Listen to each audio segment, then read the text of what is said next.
ব্রাঞ্চের ম্যানেজার উপস্থিত রয়েছেন বাঞ্ছারামপুর উপজেলা বিএনপি সংগ্রামী সাধারণ সম্পাদক ডিপিআইকেএম মুসা, পৌর বিএনপি সংগ্রামী সাধারণ সম্পাদক সালে মুসা, জেলা বিএনপির অন্যতম সদস্য গোলাম মুস্তফা, বাঞ্ছারামপুর উপজেলা বিএনপির সহসভাপতি জাহাঙ্গীর আলম, বাঞ্ছারামপুর উপজেলা বিএনপির অর্থনৈতিক বিষয়ক সম্পাদক আলমগীর হোসেন, বাঞ্ছারামপুর উপজেলা বিএনপির যুগ্ম সম্পাদক জাহাঙ্গীর আলম, বাঞ্ছারামপুর উপজেলা ছাত্র বিষয়ক সম্পাদক সাইদুর, বাঞ্ছারামপুর উপজেলা বিএনপির সাংগঠনিক সম্পাদক সেলিম শুকরি, বাঞ্ছারামপুর উপজেলা বিএনপির যুগ্ম সম্পাদক তাইবুর হাসান মাসুম, পৌর বিএনপির যুগ্ম সম্পাদক রুস্তম আলী, পৌর বিএনপির সহসভাপতি শামীম, বিএনপির অন্যতম নেতা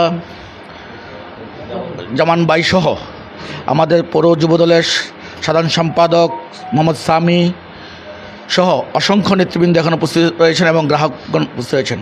আমি উপজেলা বিএনপির পক্ষ থেকে এবং বাঞ্ছারামপুরবাসীর পক্ষ থেকে এই 49তম পূর্তি উপলক্ষে আপনাদেরকে এই ব্যাংকের সকল কর্মকর্তা কর্মচারী এবং গ্রাহকদেরকে বাঞ্ছারামপুর উপজেলা বিএনপির পক্ষ থেকে শুভেচ্ছা অভিনন্দন জানাই।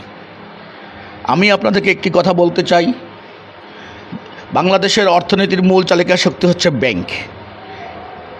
এই ব্যাংক যদি গ্রাহকদেরকে সেবা ঠিকমতো দেয় তাহলে বাংলাদেশের অর্থনীতি এগিয়ে যাবে। আর বিশেষ করে এই বাঞ্ছারামপুরে আইএফআইসি ব্যাংকের একটি শাখা প্রতিষ্ঠিত করার জন্য আইএফআইসি ব্যাংকের সকল ঊর্ধ্বতন কর্মকর্তাদেরকে আমি বাঞ্ছারামপুর উপজেলা বিএনপি এবং বাঞ্ছারামপুরবাসীদের পক্ষ থেকে আবার অভিনন্দন ও কৃতজ্ঞতা জানাই।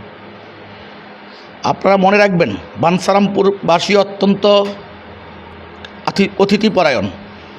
বাঞ্ছারামপুরবাসী এবং বাঞ্ছারামপুরে যারা আসে খুব দ্রুত সময়ের মধ্যেই বাঞ্ছারামপুরবাসী তাদেরকে আপন করে নেয়, তাদেরকে বুকে টেনে নেয়। আপনারা যদি বাঞ্ছারামপুরবাসীর মন জয় করতে পারেন সেবার মাধ্যমে, কারণ একটা ব্যাংকের উন্নয়ন হয় তার সেবার কার্যক্রমের মধ্য দিয়ে। যেই ব্যাংকে মানুষ সেবা ভালো পায় সেই ব্যাংকেই গ্রাহকরা ছুটে যায়।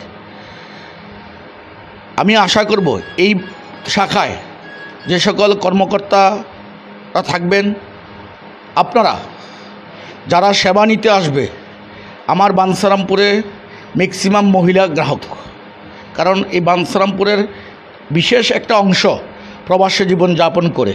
গত 15 বছর বাংলাদেশের ম্যাক্সিমাম ব্যাংক সরকারের লুটেরা অঙ্গরাজ্যে পরিণত হয়েছিল, অঙ্গ সংগঠনে পরিণত হয়েছিল। তার মধ্যে এই আইএফআইসি ব্যাংকও ছিল।